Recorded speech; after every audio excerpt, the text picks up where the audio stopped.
Que bom estarmos aqui para a nossa quarta aula. E eu espero que eu consiga chegar pelo menos ao meio do livro. Exatamente onde o livro apresenta as núpcias no relacionamento desse casal.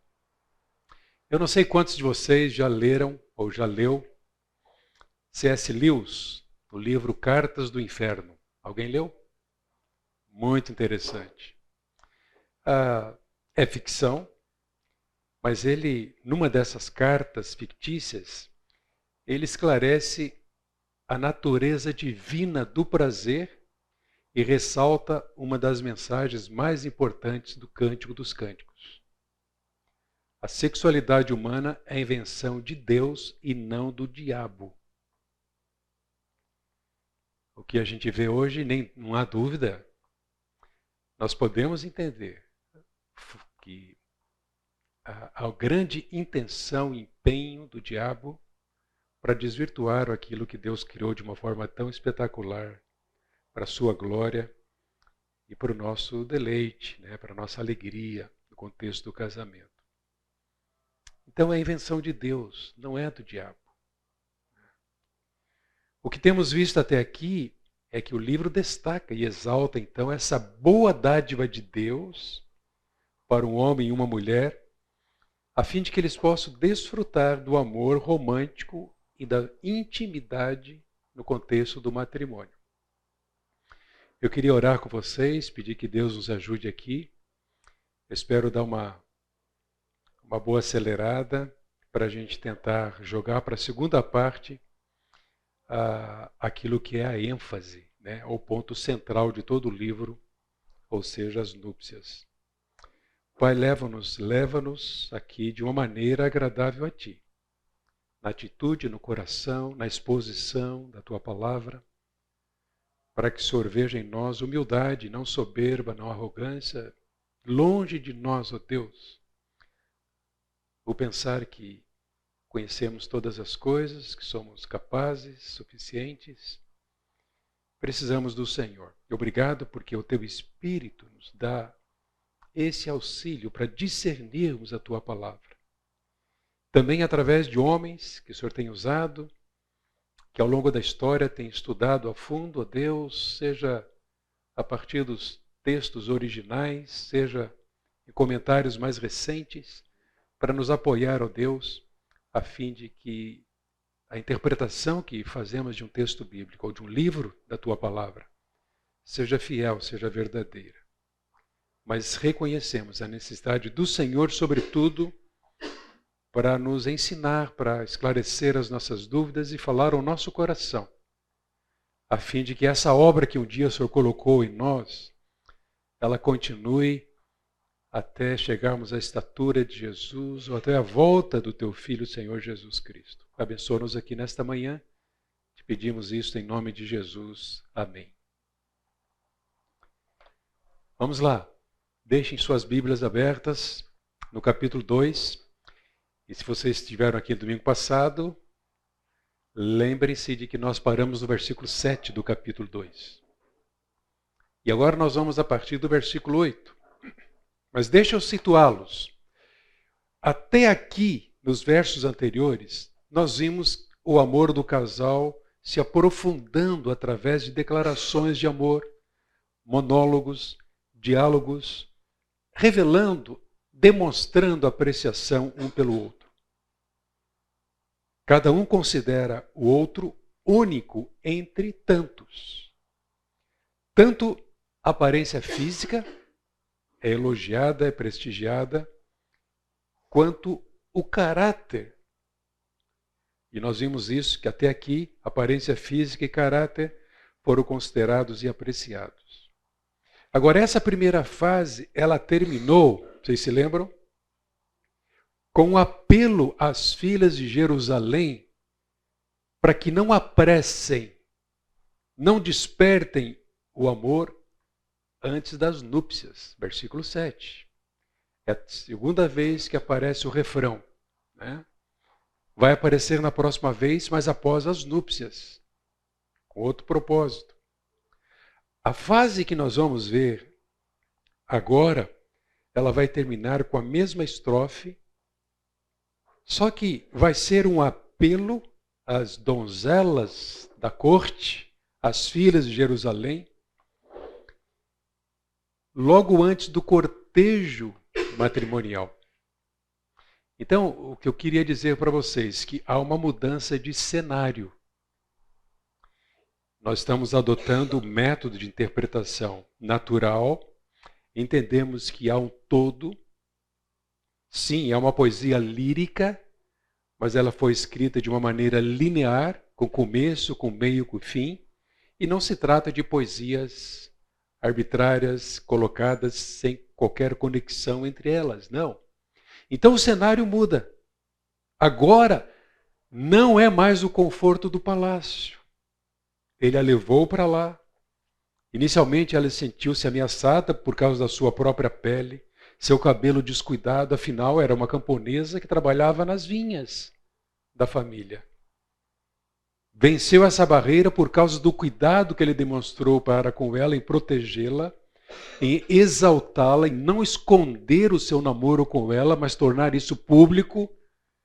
E isso a fez se sentir segura, amparada, guardada, bem cuidada. Agora, não mais o conforto do palácio, mas sim o campo. Ele sai para o campo. E é isso que entendemos aqui.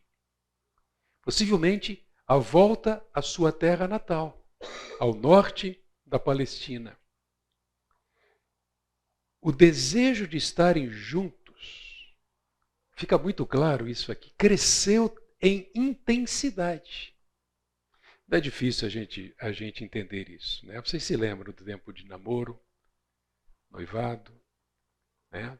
Qualquer hora vaga era uma hora para querer estar junto um com o outro. Isso é natural, um amor crescente, aumenta a intensidade, aguardando o dia. Então o desejo de estarem juntos cresceu em intensidade. Agora é primavera. E é interessante a associação que a Bíblia faz com a primavera e o amor. Faz todo sentido para nós também. Primavera é a época dos brotos, das flores, dos campos alegres, né? Do despertamento. Uma época historicamente associada com o despertar do amor. Então vejamos, versículo 8. Ouço a voz do meu amado, ela diz. Eis que ele vem saltando sobre os montes, pulando sobre as colinas. O que vem à sua mente aqui? O que ela está vendo? Vejam, as figuras de linguagem que nós usamos aqui, né, nós devemos ter o cuidado para não aplicarmos um sentido que não está dentro do contexto, ou não tem nada a ver com o texto. Mas a ideia é que é primavera, tudo é novo, ela estava com saudade dele, desejava ouvir a sua voz, e agora no verso 8, imagine a cena. Ela tem essa visão, ela vê o seu amado eufórico, saltitante, desejoso de encontrá-la, e ela descreve-o como esse animal, saltando alegre nos campos. Essa figura de linguagem que ela usa aqui para expressar os seus sentimentos, que são profundos, que são sinceros. Ela quer estar com ele. Então, no versículo 9, olha só. Ele é semelhante ao gamo ou ao filho da gazela. Ele que está de trás da nossa parede, olhando, eis que ele está de trás da nossa parede, olhando pelas janelas, espreitando pelas grades. O que ela está descrevendo aqui? Ela descreve cada passo da chegada dele para vê-la. Na janela, na porta, ele está correndo, saltitante, ele quer vê-la, reencontrá-la. E perceba que uso plural nessas palavras, janelas, grades, que traz essa ideia, não ficou parado, ele foi procurar até encontrá-la. E podemos imaginar aqui um coração de uma pessoa que muito deseja estar ao lado do seu amado, pulando de alegria. no verso 10 há um convite. Olha lá. Agora, então, ele chega. Ele chega à casa dela, provavelmente um lugar no norte de Israel, perto do Líbano, e ele a convida para o bosque. Vamos passear. Saia da sua casa. Então diz, o meu amado fala e me diz, levante-se, minha querida, minha linda, e venha comigo, minha formosa. Essa expressão é usada várias vezes no livro. Porque eis que passou o inverno, a chuva cessou e se foi, é primavera. Aparecem as flores na terra, chegou o tempo de cantarem as aves e já se ouve a voz da rolinha. Várias figuras usadas aqui para descrever esta época do ano. O inverno havia cessado. O termo para inverno só aparece aqui em toda a Bíblia. E é uma referência, no hebraico, uma referência específica ao período março-abril. Agora então ela contempla a primavera, as flores aparecem. Quem vai para Portugal nessa época fica encantado, porque por qualquer lugar, qualquer estrada, as beiras das estradas, os campos estão floridos, totalmente floridos, é aquele encanto natural.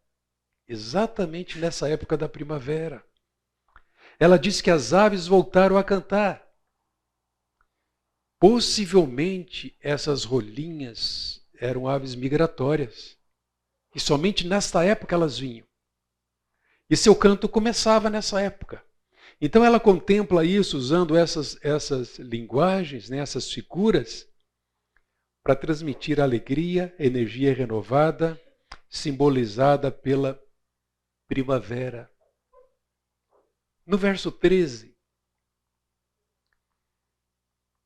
ela se refere à figueira, uma das árvores e frutos mais conhecidos nessa cultura, nessa época, nessa região. Agora, possivelmente ela se refere aqui a um figo temporã, porque nessa época os brotos estariam saindo. Então, os frutos antigos estavam agora maduros para a colheita e cheiravam muito, o que era extremamente agradável. E ela diz, a figueira começou a dar seus figos e as vinhas em flor exalam seu aroma. Levante-se, minha querida, minha formosa, minha linda, venha comigo, minha pombinha escondida nas fendas dos penhascos, no esconderijo das rochas escarpadas. Mostre-me o seu rosto, deixe-me ouvir a sua voz, porque a sua voz é doce e o seu rosto é lindo. A figueira começou a dar frutos e as vinhas exalaram seu aroma, ou cheiro agradável. Ele repete o convite aqui, levante-te. Venha comigo. E finalmente no verso 14, notem a insistência. Na verdade, essa insistência aqui, ela está em tom de insinuação. Desculpa, persuasão. Ele a persuade para que ela deixe a sua casa para passear com ele. E quando ele diz, mostra-me o teu rosto, a tradução rosto aqui não é a melhor. Ele quer ver ela por inteiro, não é só o rosto. Ele quer que ela apareça. Né? Ela está um pouco receosa. Essa é a ideia da figura, entre as rochas. A figura das pombas escondidas entre as rochas. Isso era bastante comum. Mas ele quer vê-la, quer que ela se apresente, apareça. E são expressões de um amor intenso que cresce rumo à consumação que vai aparecer no centro do livro. Algumas lições aqui, nesse romantismo todo, que a gente pode tirar para nós. Primeiro, é nítido que o desenvolvimento do amor exige tempo. Eles precisam estar juntos. Eles precisam conversar. Nas redes sociais isso não funciona. Né? Conhecer pelo, como é que é o aplicativo? Tinder. Pode até dar certo? Pode. Mas a ideia aqui é que eles se permitem conhecer, eles querem estar juntos, eles conversam muito, eles falam de tudo. E então, o resultado disso é o desenvolvimento natural do amor. Semana passada eu disse, né, que nem pouco tempo, nem muito tempo seria o tempo ideal para que dois jovens, um homem e uma mulher, se conheçam, tendo em vista o casamento. Não começa muito cedo, mas não deixa para tanto tempo depois. Tem que namorar 10 anos para depois casar. As suas implicações. Mas o importante aqui é que se desenvolva esse relacionamento. Para que não seja precipitado, para que seja consciente, para que o compromisso seja apenas o selo, a confirmação daquilo que eles já sabem que querem, já conhecem um ao outro. A segunda lição é que casais precisam cultivar o hábito de conversar em níveis mais profundos. O que seria nível profundo? Nível do coração. Sair daquela, nossa, será que vai chover? Olha que lua. O que tem para o almoço? Nível mais profundo. Gente, como isso nos desafia. Né? Porque a gente se prende muito à aparência, aquilo que a gente está vendo, está ouvindo, mas nem sempre ouve a voz do coração da esposa, do marido. E lá estão as questões mais importantes. Declara-me o teu coração. Temores, anseios, expectativas, medos. Todos nós lidamos com isso o tempo todo e às vezes guardamos isso quando na verdade a companheira por excelência deveria saber, o companheiro por excelência deveria saber para que eles cresçam juntos.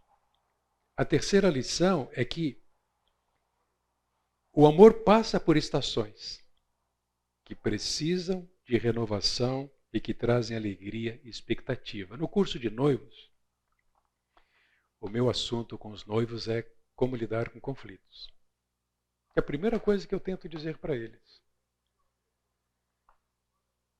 Não levem para o casamento a ilusão de que vocês não vão enfrentar problemas. Vocês vão enfrentar. Por que vamos enfrentar? Nós nos amamos tanto. Vocês vão enfrentar porque são pecadores, em primeiro lugar. Porque os outros vão ofendê-los. Porque as circunstâncias da vida vão testá-los. Pode ser na área de dinheiro, pode ser na área de comunicação, na área sexual. Levem essa expectativa. Especialmente porque, na teologia bíblica do sofrimento sempre faz parte de um propósito de Deus para trabalhar o nosso caráter. E o casamento é o melhor contexto para que isso aconteça, porque é lá que nós somos o que somos. E o outro às vezes machuca como ninguém. Isso faz parte, isso é natural. Nós machucamos. Mas como é que eu fui machucar a pessoa a quem eu tanto amo? Nós somos assim. E o casamento é o melhor contexto para que a gente amadureça, sobretudo no caráter. Então, o amor passa por estações que precisam da renovação. Voltar ao romantismo, lembrar do compromisso, fazer sacrifícios, alegria e expectativa. Senão perde a graça. Né? Como o Ivênio disse num dos nossos encontros de casais, fica um amor sem graça, né? Que precisa da graça para que volte a manifestar um relacionamento com graça. Né? E acho que isso é o propósito de Deus. Entretanto, nem tudo vai bem. Todo relacionamento sofre pressões, às vezes ameaças. E aqui, vejam só, há um realismo aqui nessa situação. Vocês percebem isso? Peguem as raposas, as raposinhas ou os chacais que devastam os vinhedos, porque as nossas vinhas estão em flor. Figuras ligadas àquela cultura, aquele contexto agropastoril. Agora vejam só o realismo. Ameaças. A maioria dos comentaristas entende que essas ameaças aqui seriam ameaças mesmo ao relacionamento do casal. Está usando a figura da raposinha, que invadia aqueles vinhedos para comer os rebentos,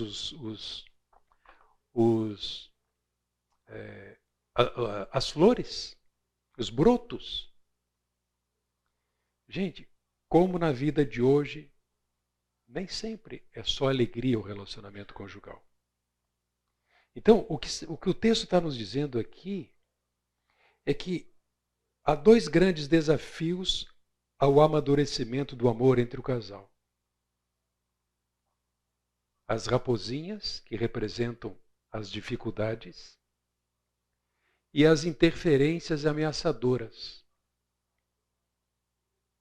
O segundo é a própria solidão causada pela ausência do outro. A solidão. Ontem mesmo conversávamos lá em casa, estamos com uma família nossa de Curitiba, familiares, conversávamos sobre uma situação de uma família, de um casal, quantas dificuldades eles estão enfrentando por causa da solidão de um dos cônjuges, tendo em vista que o outro trabalha semanalmente no Rio de Janeiro, sai na segunda madrugada, volta na sexta noite. Quantas dificuldades eles estão enfrentando por causa da solidão. Mas aqui, vejam só, o que nós poderíamos inserir nesta lista de possíveis ameaças ou interferências ao desenvolvimento do amor e ao relacionamento do casal? Conforme o verso 14, ela estava reticente como uma pomba escondida nas fendas dos penhascos. Mas agora, olhem só, ela descreve uma realidade das raposinhas que devastam os vinhedos em flor. Mas para quem que esse apelo está sendo feito? Peguem as raposinhas. Um apelo feito a ele ou às filhas da corte? Há uma briga aí. Uns acham que ela estaria se referindo ao amado. E outros acham que não, ela está se dirigindo às mulheres da corte. Mas devemos notar aqui o plural, apanhai para nós. Essa seria a melhor tradução, literal. Então, apanhai para nós. Então, quase todos os comentaristas concordam que as raposinhas representam problemas, são ameaças ao relacionamento do casal. Um animal muito comum na Palestina, chacais, raposas. Peguem, plural, apanhem para nós, a ideia do original. Ele ou as mulheres de Jerusalém é a primeira menção direta da possibilidade de dificuldades entre o casal.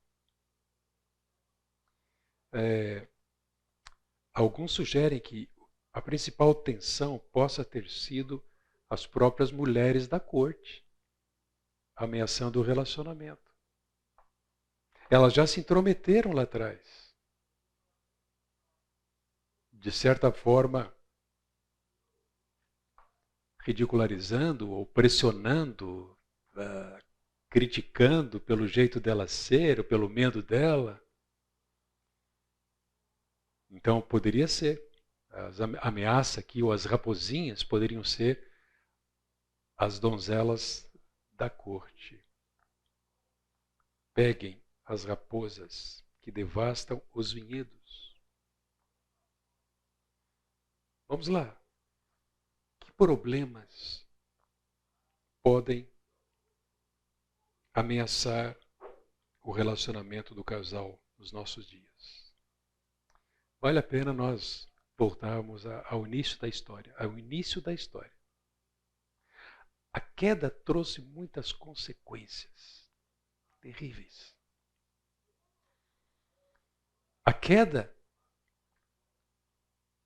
e as investidas de Satanás contribuiu para macular a imagem de Deus refletida no homem, na mulher e no casal. Então nós vemos o que? Gênesis 3. Subversão dos papéis. A briga começou lá. A vergonha da nudez. E é interessante, hoje a nudez está sendo exposta. Vergonha. Culpa e acusação mútua. Foi a serpente, foi a mulher que só me deu. Isso ameaça o relacionamento hoje. Não sejamos ingênuos. Conflitos conjugais. As próprias consequências, né? Cada um por si. O teu direito será para o teu marido, ele te governará. A mulher não aceita isso. Só o Senhor Jesus Cristo é capaz de mudar essa atitude de um coração que, por causa da queda, não aceita se sujeitar à liderança do homem. É bem verdade. E o homem tem usurpado o seu papel. Então vejam, a queda trouxe subversão de papéis, vergonha da nudez, culpa, acusação mútua, conflitos conjugais, relacionamento egoísta. Todos os relacionamentos desde a queda passam por altos e baixos. Somente a graça de Deus, em Cristo Jesus, pode conceder perdão e é capaz de transformar pecadores em perdoadores. Qual a solução? Tomando o livro, vejam, diante dessas ameaças, a exclusividade do amor e a renovação do compromisso foi o que aconteceu para que o relacionamento fosse reaquecido, estimulado, crescesse. Antes ela pede socorro, socorro, afastem as raposinhas, as ameaças. Agora aqui, olha só, ela dá alguns passos para resolver o problema. Quais são? O meu amado é meu, eu sou dele. Opa! Essa declaração vai mudar depois do casamento. Mas agora diz, o meu amado é meu, eu sou dele, ele apacenta o seu rebanho entre os lírios. Primeiro, então, ela reafirma a sua confiança no compromisso entre eles. Ela não está olhando para mais ninguém e nem ele. Aqueles que começam a namorar e namoram 1, 2, 3, 4 pessoas de uma vez para ver qual que vai dar certo, se enganam. Eu acho que sob a perspectiva bíblica eles estão pecando. Porque isso não é um relacionamento saudável e cristão que deve ter como objetivo o casamento, mas não é uma seleção. Pode não ser. Poderão não se casar, ótimo. Mas é uma de cada vez. É um de cada vez. É uma aventura. Agora vejam, a confiança então é reafirmada. 3 vezes aparece esse refrão.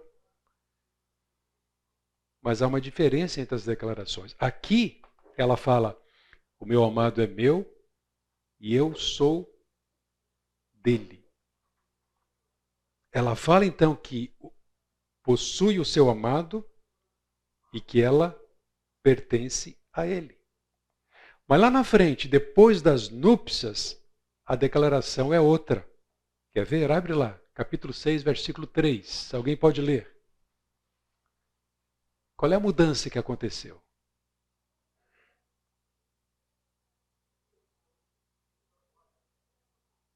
Pode ler.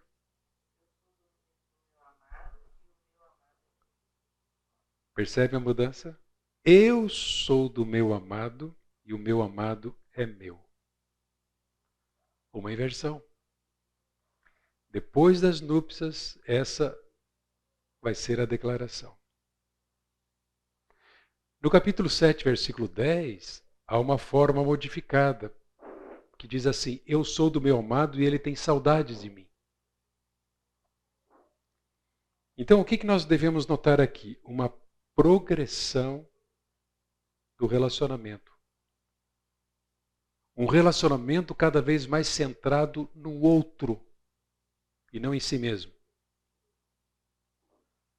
Este é o relacionamento que Deus espera ver em nós. Considerar o outro superior. Nada por partidarismo ou vaidade. Olhar para as necessidades do outro. Há uma progressão aqui, é o compromisso que os mantém firmes. E, gente, é o compromisso do casal que vence as dificuldades, as ameaças. Não é o sentimento, nem as circunstâncias, mas o compromisso de exclusividade um ao outro. Surge então um novo desafio. Percebem? Altos e baixos, desenvolvimento do amor, compromisso cada vez mais forte. Alguns comentaristas dizem que o que ela declara aqui foi um sonho. Então, nesse sonho encantado, ela manifesta aquilo que está dentro do seu próprio coração. Vejam, de noite, olha só a crescente intimidade do casal. De noite, na minha cama, busquei o amado de minha alma, busquei-o, mas não o achei. Cadê? Não está. É o sonho dela.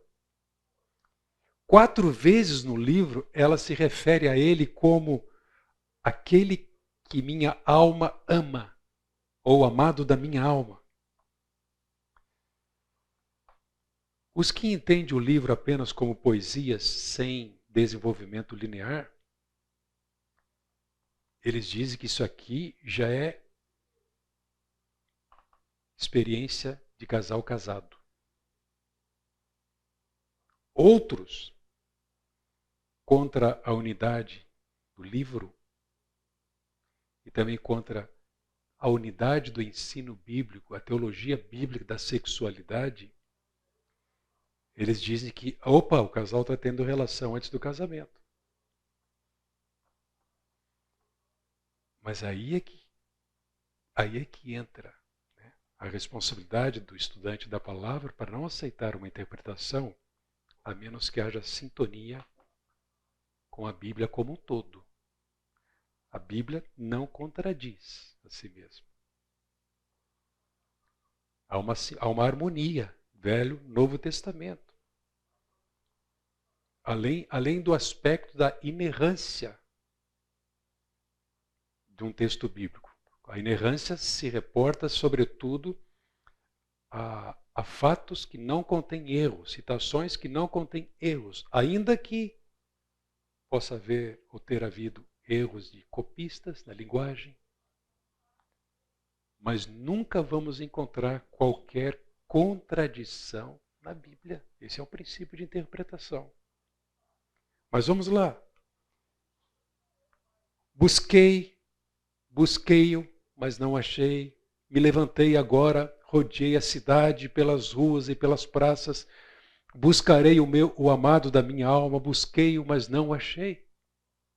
Até que ela vai aos guardas que faziam a vigia, rondando a cidade. Então, ela pergunta para eles: vocês viram o amado da minha alma? A ideia que se tem é que ela está realmente aflita, querendo encontrá-lo.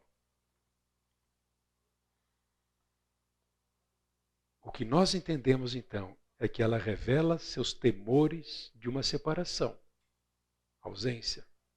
Se sente triste, por isso vai buscá-lo. Estava dormindo, procura-o, mas não o encontra. E nessa angústia saiu aflita ao encontro dele, mas nem os guardas sabiam onde ele se encontrava. Então, ela o encontra. Opa! Mal os deixei. Mal deixou os guardas. E encontrei logo o amado da minha alma. Agarrei-me a ele, literalmente é isso mesmo. Agarrou. Daqui você não sai. Agarrei-me a ele e não o deixei ir embora até que o fiz entrar na casa da minha mãe e no quarto daquela que me concebeu. Quando ela o encontra, o relacionamento se aprofunda ainda mais. Ela o leva ao lugar mais seguro que conhecia, o quarto onde ela havia nascido. Havia sido concebida. Há uma referência lá em Gênesis 24, se retratando a Isaac e Rebeca, que usa a mesma expressão, a ideia de um quarto interior, lugar seguro, recluso. Mas vejam, a ênfase aqui dessas declarações está na unidade e convivência da família. O lugar onde a vida dela começou. Então, da solidão agora para um lugar seguro, um lugar que a fazia sentir-se segura. Após um período de dificuldades, raposinhas, ameaças, o casal sempre precisará renovar seu compromisso e sentar junto e conversar. Se casado, juntar-se novamente. Mas aí surge, como antes, um apelo à paciência, percebem? O verdadeiro amor sabe esperar e é exclusivo, é a tônica do livro. E aqui, mais uma vez, o refrão marca uma divisão de estrofes no cântico. O apelo dela vem logo após o desejo intenso pela consumação do relacionamento, só que não é hora, não chegou o momento. Então lá está. Filhas de Jerusalém, jurem pelas gazelas e pelas corças selvagens que vocês não acordarão nem despertarão o amor até que este o queira. O pedido aqui é por força para resistir à tentação de consumar o relacionamento antes da hora. E o que virá agora nos próximos versos vai caminhar na direção da consumação da relação íntima do casal. Como já vimos, 3 vezes em momentos de intensa paixão, ela exorta as amigas sobre a natureza do amor verdadeiro. O amor verdadeiro sabe esperar. Oswaldo, eu penso, eu não tinha, você falou, eu não tinha pensado nisso antes, mas do versículo do 3:1 que você coloca ali, que ela entende que é um sonho, que ela estava procurando no amado, até o verso 5 que você acabou de ler, até o 4 precisamente, faz parte desse mesmo sonho.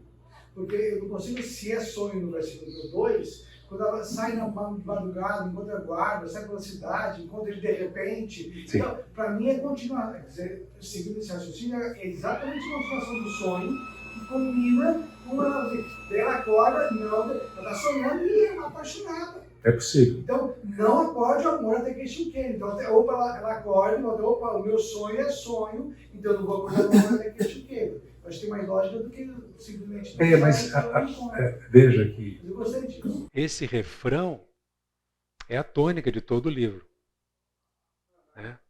Aparece antes, agora e depois. E só aqui vem logo após o sonho. Pode ter associação, perfeitamente. De qualquer forma, a mensagem é a mesma. Vamos esperar, não me deixa consumar, sem que o amor o queira, sem que chegue o devido momento.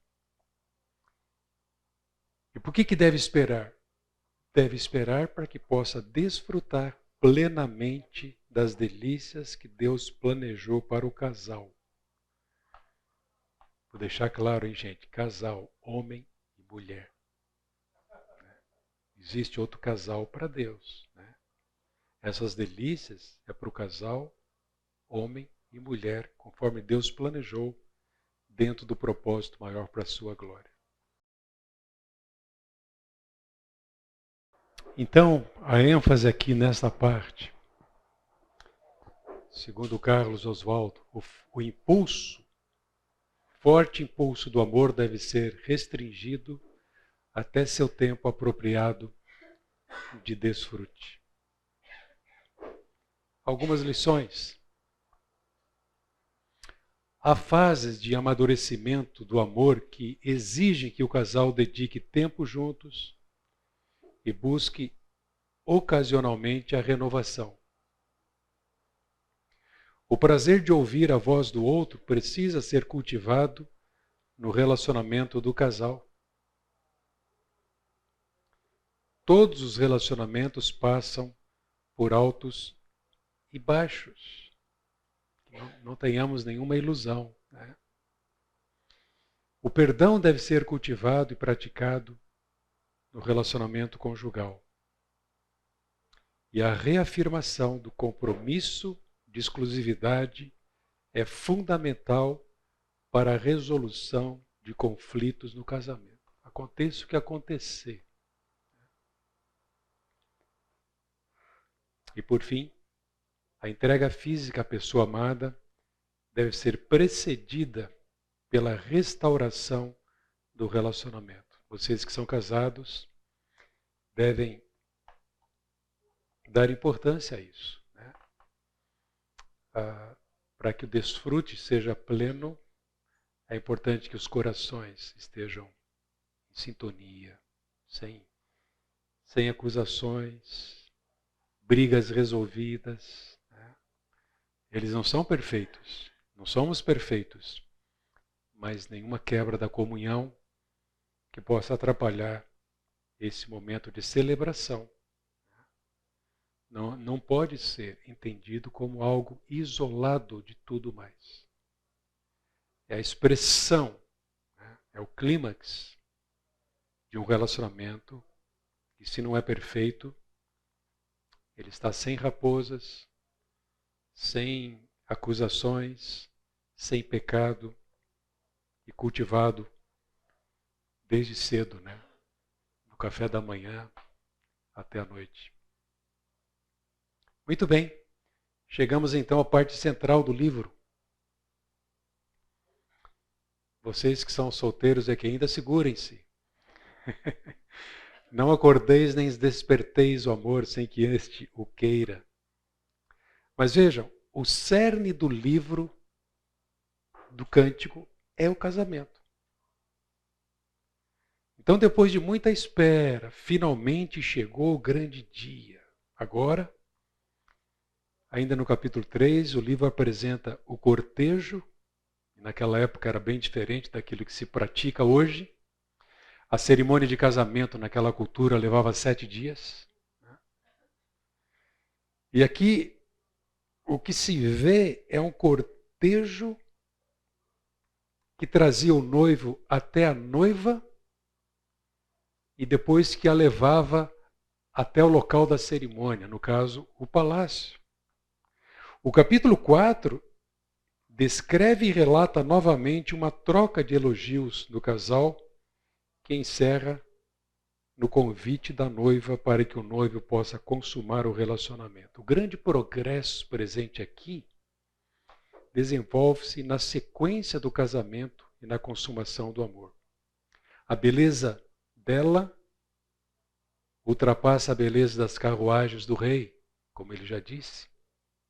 A atração dela é mais desejável do que tudo. O convite dela para que ele tome posse da vinha dele conduz às núpcias.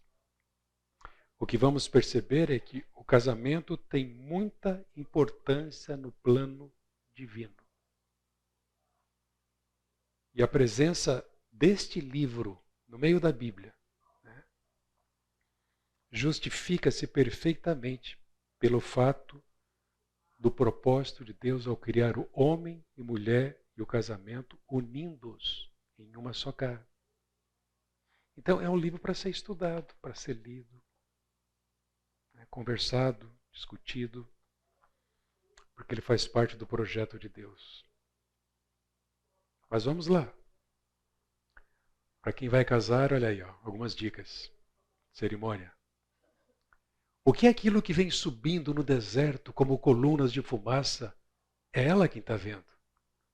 Perfumado de mirra, de incenso, de todos os tipos de pós aromáticos do mercador. Que fortuna ele gastou aqui. Os melhores perfumes da Índia, de outros lugares. É a liteira ou a carruagem de Salomão. Vem escoltada por 60 valentes. Olha aí os padrinhos. 60 valentes dos melhores, valentes de Israel, todos sabem manejar bem a espada e são treinados para a guerra. Cada um leva a espada na cintura por causa dos temores noturnos. O que vocês captam aqui? Senão requinte, pompa e circunstância. O requinte que ele preparou para buscar a noiva. Não poupou esforço, grana, para agradá-la. Então ela chama atenção para o cortejo. Na verdade, ela está encantada. Olha o que ele fez para mim, ou por mim. Liteira, 60 padrinhos. Essa liteira, não se sabe exatamente se ela possuía já rodas, mas certamente ela era também carregada por esses 60 valentes, bem treinados, que também, uma vez que uma região ao norte, sob riscos, precisaria trazer a proteção, a segurança. Esse é um princípio que aparece no Novo Testamento, quando Paulo descreve o papel do marido, que cuida, que alimenta, que protege.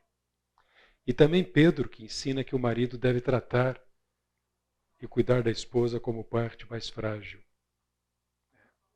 Infelizmente, hoje, o que nós vemos é uma inversão dos papéis, um descuido de todo esse cuidado e segurança. O rei Salomão mandou fazer um palanquim de madeira do Líbano. Agora ela está olhando para o material da carruagem. As colunas eram de prata, o encosto de ouro, o assento de púrpura, e o interior foi enfeitado com carinho pelas mulheres de Jerusalém. Aqui o texto está descrevendo todo o luxo, toda a riqueza da limusine.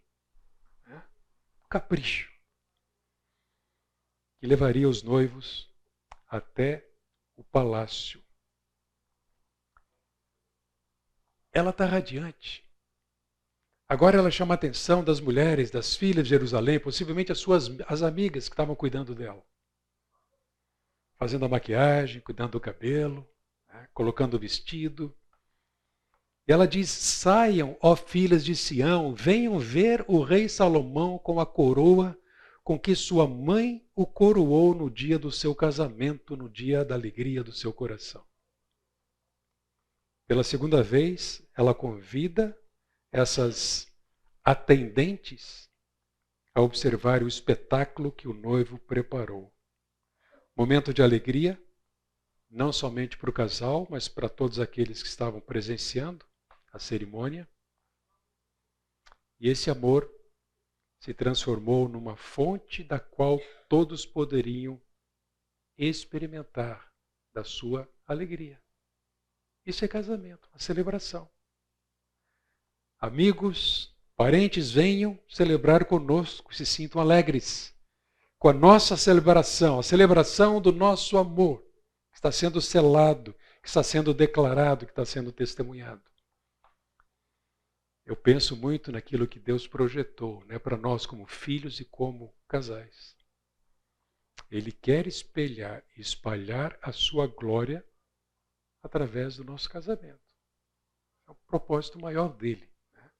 Não é só para o nosso deleite e conforto, multiplicação da espécie, mas para que espelhemos, propaguemos a sua própria glória, que outros vejam a beleza de Cristo em nós. Esse é o desejo de Deus. Que todo romance com amor verdadeiro seja a fonte da qual outros possam beber. É como se olhassem para nós e dissessem, puxa, como é possível nesses dias? E olhassem para Cristo. É a única possibilidade para resolvermos as questões do pecado, disputas, inversão de papéis, relacionamentos egoístas. Este é o desejo de Deus para nós, que as nossas vidas, nosso romance, com amor verdadeiro, seja a fonte da qual outros possam beber e serem atraídas para Cristo. A festa de casamento é uma celebração, não é outra coisa. Né? Não é para o inglês ver, não é para satisfazer a indústria do casamento. É uma celebração que deve ser curtida da melhor maneira pelos noivos, seus familiares, seus convidados, diante de Deus. Como é que esse amor se expressa? A partir do versículo 1 do capítulo 4, um destaque aqui. O texto não fala da festa em si. Né? Como eu disse, a festa que durava 7 dias. Apresenta a celebração da união do casal. Embora ela fale 2 vezes mais do que ele, nada anormal, né? Aqui é ele quem assume a liderança e fala muito mais do que ela. Primeiro, o que ele faz? Elogia novamente a beleza dela. Depois, a convida para deixar a casa. Logo a seguir, volta a elogiar a formosura dela, destacando as suas carícias e a sua pureza. E por fim, então ela fala, convidando a entrar no jardim do amor e consumar o relacionamento. O que ele diz? Quanto à beleza dela, como você é formosa. Minha querida. Há uma versão que diz irmã minha. É um termo bastante usado nessa época para se referir à pessoa amada, chegada, muito próxima. Os seus olhos, e ele começa a tecer elogios às partes do seu corpo. Os olhos são como pombas, ele já disse isso. Brilham através do véu, como pombas, transmitem a ideia de beleza, de tranquilidade. Ele está olhando tanto para o aspecto físico quanto para o caráter dela. Seus cabelos são como um rebanho de cabras que descem ondeantes no monte de Gileade. Não dizemos isso hoje. Mas ele está elogiando a imagem. Né? Ao olhar para os cabelos dela, ele contempla aquela imagem das cabras com pelos pesados, ondulantes, nas montanhas, que transmitiam algo belo. Então ele está contemplando a beleza do cabelo dela. Ele se refere também aos dentes. São brancos, são simétricos, não está faltando nada. Está evidente o sorriso, provocam sorriso. Ele diz, são como um rebanho de ovelhas recém-tosquiadas que sobem da lavadora, cada uma tem o seu par e nenhuma está faltando. Depois ele descreve os lábios, lábios finos, coloridos, uma boca formosa pela beleza natural e também, possivelmente, uma referência aqui à fala saudável dela. São como um fio de escarlate e a sua boca é linda. As suas faces como romã partida brilhante através do véu. Imagino se fosse hoje, se ele correria o risco de dizer como ficou bem o seu botox. Não havia isso. É espontâneo, é natural, é sincero, mas usa palavras bem rebuscadas, cuidadosas, para tocar o coração dessa mulher. Suas faces, como romã, possivelmente seja uma referência à sua cor rosada, que é bonito pra caramba. Quando você abre uma romã e vê aqueles gomos, né? A cor rosada das bochechas dela, atraentes, por trás do véu, se destacando. O pescoço, ele diz assim, o seu pescoço é como a torre de Davi. Ele não está dizendo, você parece uma girafa.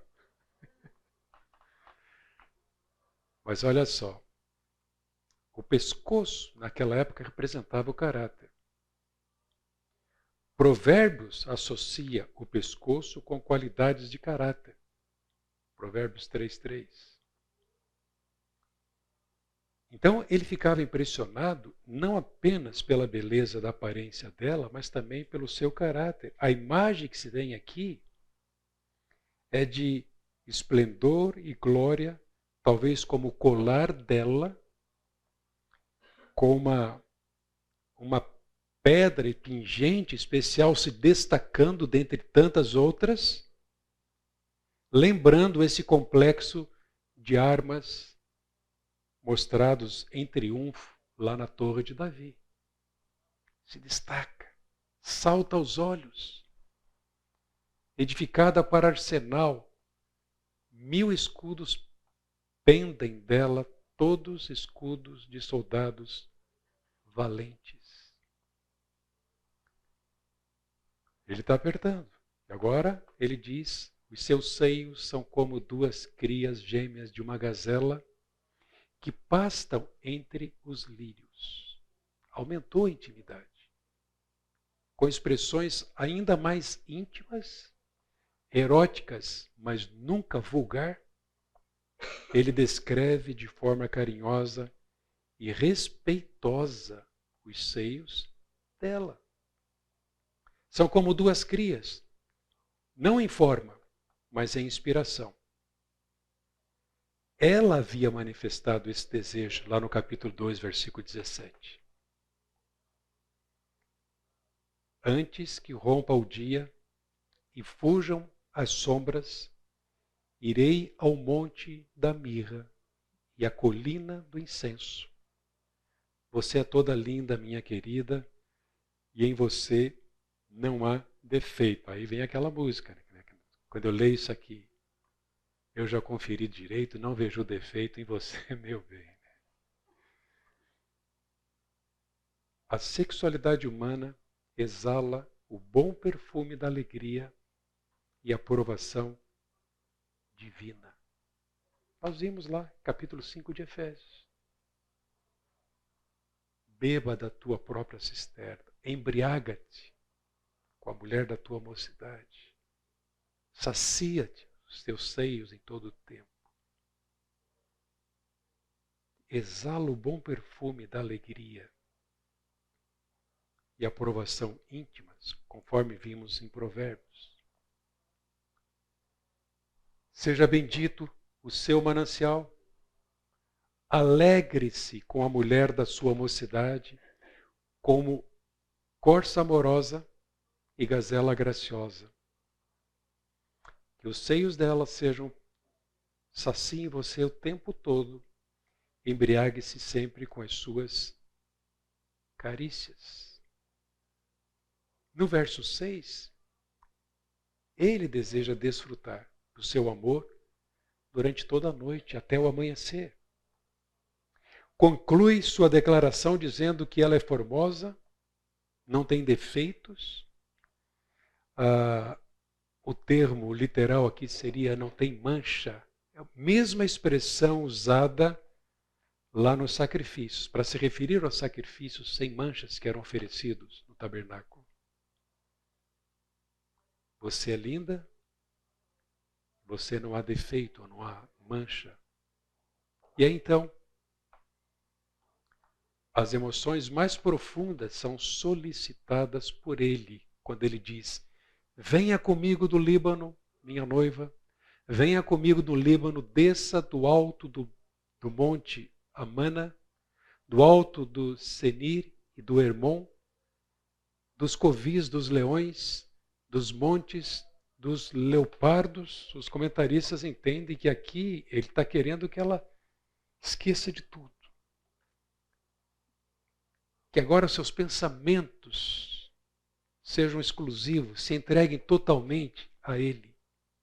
Deseja não somente o corpo dela, mas também as emoções, os pensamentos e a sua paixão.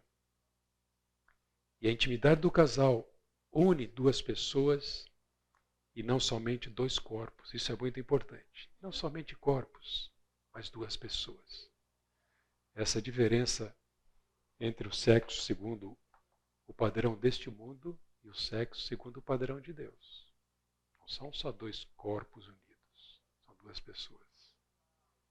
A partir de um compromisso de amor em que cada um se entrega totalmente ao outro. E então, nesses versos, nós vemos a expressão do amor.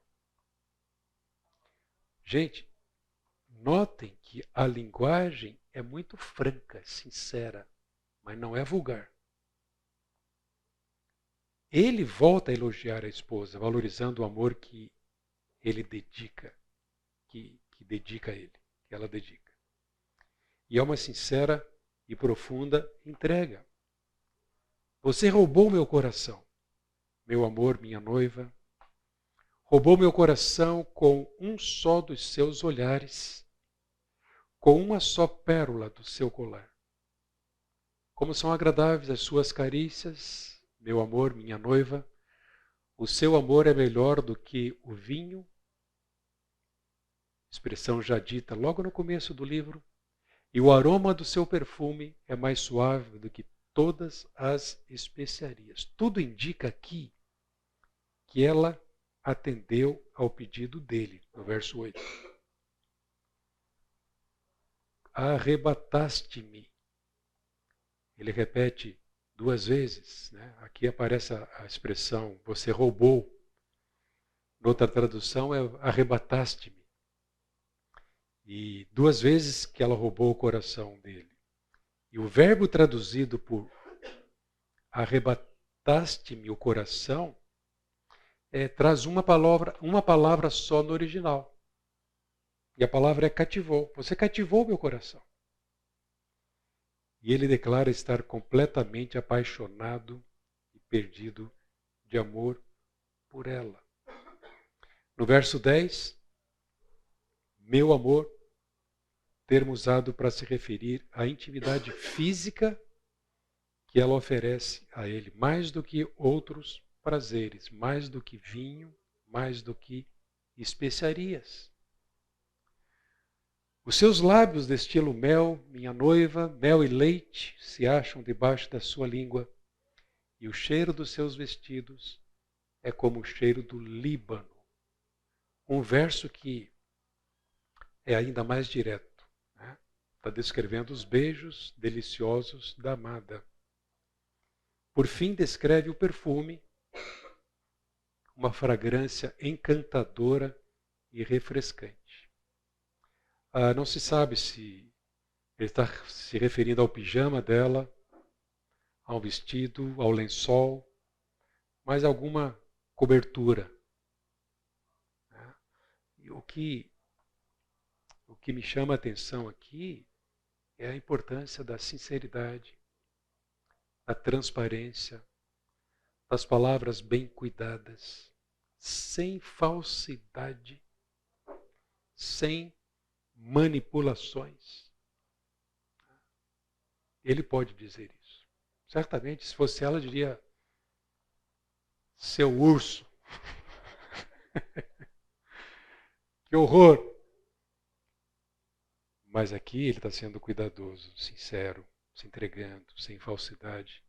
Não precisa manipular. Outra característica dos nossos dias: manipulação. Barganhas. Eu faço isso, você faz isso. Se você fizer isso, eu te dou isso. Barganhas. Egoísmo.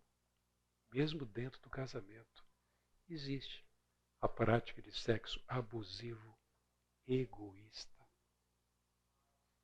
Totalmente longe do padrão e roubando o casal do desfrute que Deus quer que eles experimentem.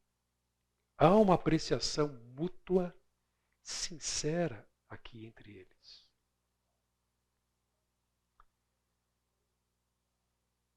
Elogia a beleza e a pureza dela. São elementos importantes, porque ele continua agora elogiando a beleza, mas não só a beleza, agora ele elogia também a pureza dessa mulher. Ele, de certa forma, ele está fazendo referência ao fato dela ter se conservado virgem. Então ele usa alguns eufemismos para descrever o prazer sexual, como em Provérbios. Veja: meu amor, minha noiva, você é um jardim fechado. Figura muito usada. Manancial recluso, fonte selada. São expressões fortes, eróticas, mas com pureza e beleza. Os seus renovos são um pomar de romãs, como frutos excelentes, renas com nardos, nardo e açafrão, cálamo, cinamomo, com todo tipo de árvores de incenso, mirra, aloés, com todas as principais especiarias. O tema jardim aparece várias vezes aqui. Jardim fechado, a ideia da virgindade, sugerindo o contexto de deleite, satisfação da sede que ele tinha, refrigério. Fonte selada seria a marca dessa propriedade particular. O meu amado é meu, eu sou dele, eu sou do meu amado, ele é meu. E continua a metáfora no verso 13 e 14, descrevendo a beleza dos frutos suculentos e deliciosos produzidos nele, bem como a fragrância agradável do jardim que produz, referindo-se a ele. E então no 15, você é fonte dos jardins, poço de águas vivas que correm do Líbano, abundância, grande alcance. Ele diz que ela é fonte, poço de águas. Para ele, ela é capaz de satisfazer sua sede com as fontes inesgotáveis do seu amor. E ela se reservou para ele e agora se entregou completamente ou totalmente a ele. Vamos relembrar aqui alguns pontos e princípios. A mulher se sente segura pelo fato de saber que ela satisfaz plenamente seu marido. Eu creio que alguns de nós podem ter dificuldades porque não conversam sobre isso. O que convém, o que não convém, o que é bom, o que não é bom.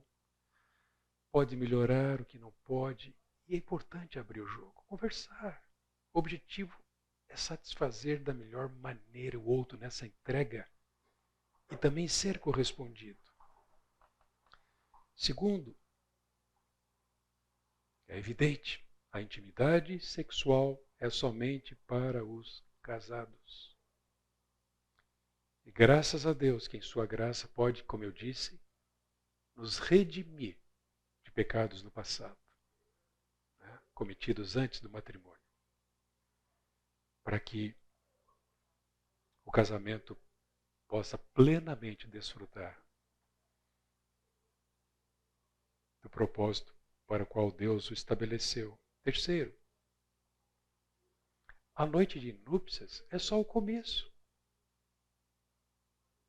Nenhum de nós vai para a noite de núpcias com experiência, sabendo suprir plenamente. É o começo de um processo de aperfeiçoamento, de crescimento. O amor vai desenvolver, altos e baixos vão surgir e eles vão poder amadurecer, podendo atender todas as expectativas um do outro. Então, a noite de núpcias é somente o começo. E para muitos não é a melhor noite. Por algumas razões. Temores, insegurança. Faz parte. O importante é o compromisso perante Deus e a disposição para aprender, para crescer com seu auxílio.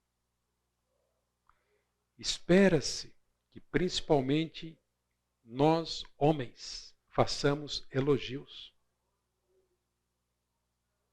A primeira noite é fundamental. É natural que a mulher tenha mais receios do que o homem. Mas não só na primeira noite. Isso precisa ser cultivado. Eu preciso cultivar isso. Com elogios. Não preciso usar essas figuras de linguagem. Vou usar outras mais apropriadas. Aliás, qual é a linguagem que a sua esposa gosta de ouvir? Expressões de carinho, declarações do seu amor, presentes. Ela tem uma linguagem própria. Tenta captar isso e alimentar. Espera-se que principalmente nós homens façamos isso. Então, o casamento, as núpcias são consumadas. Finalmente ela fala. E ao falar, ela personifica os ventos e os chama para espalhar o aroma do seu amor, para que seu amado seja guiado para dentro do seu jardim. Desperte, vento norte, e venha vento sul. Ela se refere ao vento, ou ventos do norte e do sul, porque eram os ventos refrescantes. Novamente, meu jardim, seu jardim, é o momento da entrega. Um seria finalmente do outro. Ela chama o amado para entrar no jardim e desfrutar das delícias sexuais que ela oferece. Que momento de pura beleza. Como Deus fez. Momento de beleza, pureza e deleite que Deus reserva para nós. Que o meu amado venha e ao seu jardim e coma dos seus frutos excelentes. E então ele diz, no primeiro verso do capítulo 5, já entrei no meu jardim, meu amor, minha noiva. Colhi a minha mirra com as especiarias, comi o meu favo com mel. Bebi o meu vinho com o leite. Comam e bebam, meus amigos, até ficarem embriagados de amor. Opa! Parece uma voz misteriosa aqui. Que diz, comam e bebam. A maioria concorda que este verso deveria, na verdade, ser o último verso do capítulo 4 e não o primeiro do capítulo 5. Que a partir daqui ele vai entrar noutra sessão. Mas ele testemunha que já entrou no jardim e desfrutou de tudo o que podia e que lhe fora reservado e oferecido. Estava plenamente satisfeito. Desfrutou dos seus aromas, frutos, vinho, leite. E essa voz aí, misteriosa, é a última que fala. Mas quem é que fala? Há uma boa discussão em torno disso aqui. Eu eu preferi optar e alinhar a minha maneira de entender essa frase àquilo que o Dr. Carlos Oswaldo, Davi Merck e mais alguns outros entendem. Eles acham que aqui se trata de, não do vento falando, também eles acham que seria forçar muito dizer que aqui são os amigos do casal que estão encorajando.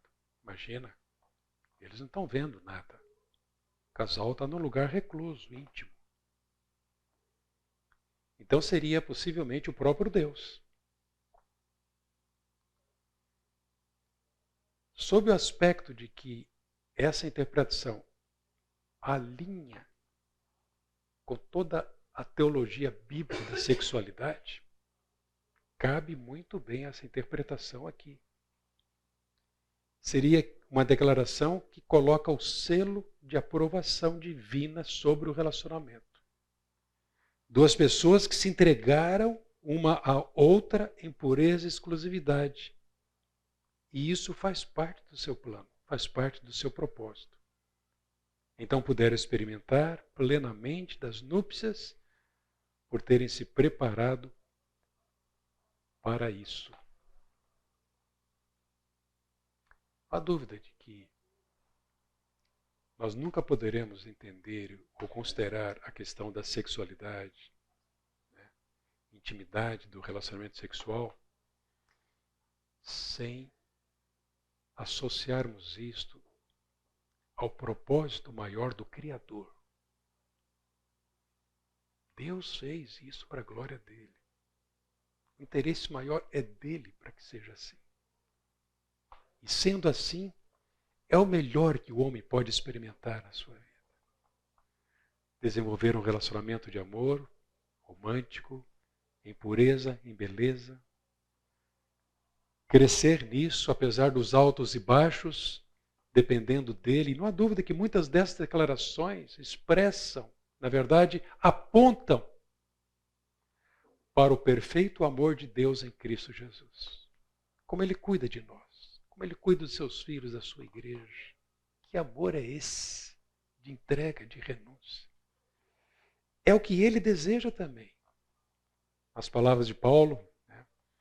Para nós maridos, para vocês esposas ou futuras esposas e maridos, Deus tem um plano perfeito para a sua glória e para o nosso desfrute. Concluindo, o amor verdadeiro encontra sua expressão ideal na auto-entrega mútua e pura debaixo da bênção de Deus. Trazemos nossas limitações, trazemos nossos medos, trazemos nossos temores, trazemos essa caminhada que não tem fim. Sempre precisaremos trabalhar questões do relacionamento conjugal. Ai de nós se dissermos, atingir o máximo. Sempre precisaremos depender da graça, do amor de Deus, que está pronto para nos abençoar e nos ajudar. Alguém quer fazer alguma colocação, comentário, pergunta, antes da gente orar?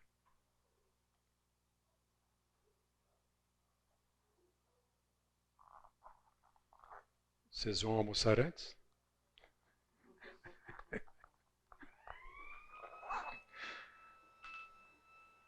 Vamos orar. Pai, ajuda que cada marido, cada esposa, futuro marido, futura esposa, a aceitar de bom grado e com boa disposição e humildade de coração essas verdades bíblicas. Para que desfrutem, ó Deus, intensamente desse teu plano, desse teu propósito. Que cada um de nós, ó Deus, reconheça a necessidade diária que temos do Senhor para não sermos como maridos ou esposas egoístas, soberbos, desatentos, não focando o coração do outro. Ó Deus, que sejamos também encorajadores, apreciadores das virtudes, da beleza. Que saibamos, principalmente nós homens, declarar o nosso amor em palavras bonitas, encorajadoras, bem pensadas. Ó Deus, ajuda-nos. Abençoa nossas vidas, nossos casamentos. Clamamos isso. Em nome de Jesus. Amém.